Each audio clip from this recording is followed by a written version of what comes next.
The stillness between seconds. Some love stories don't unfold. They echo back from a future we haven't lived yet. She bought the lake house because it was the only place her sister ever found peace. After the accident, after the funeral, after the months of silence, she needed distance from the city and the hollow condolences. Her sister had lived here briefly before her passing, said the lake made her feel like time was slower, softer. She came seeking solitude, but instead she found a letter tucked inside an old book that didn't belong to her. So when the deed passed into her hands, she packed her grief and disappeared into the woods.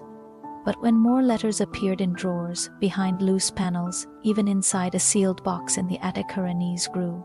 The letters spoke of a woman, of shared moments in the lake house, of a love lost to time. And then one appeared in the mailbox, addressed to her, by name. The house was quiet, worn but beautiful, floor to ceiling. Glass, old timber bones, and a stillness that pressed into her ribs. The lights were back last night, same time, same place. I waited, but you never came. Why did you stop writing? But something about him made her chest take. It was dated, March 1999.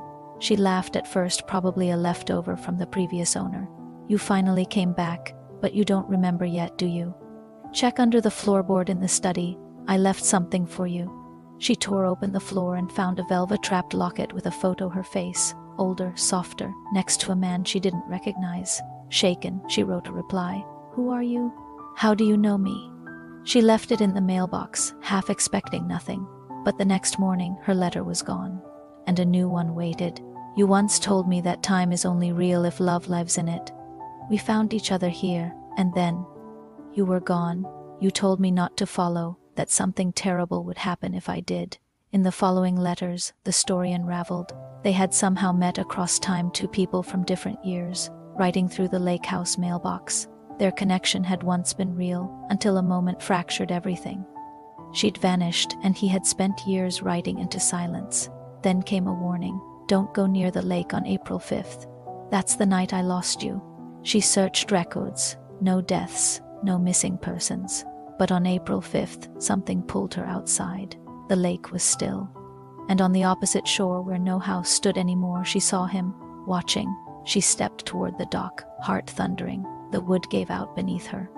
But before she could fall, he was there, catching her like he had always been part of this moment. And just like that, time unraveled. For a brief second, the house behind them lit up as it once had, alive and golden. The moment burned bright, then blinked out. She woke alone on the dock. No sign of him, only the locket clutched in her palm. She stayed in the lake house, not out of grief but faith. The letters never came again. The house never flickered. But every year on April 5th, the air shifts. And if you look across the lake, you might see a figure standing in the trees, watching, waiting. Some stories don't end, they wait.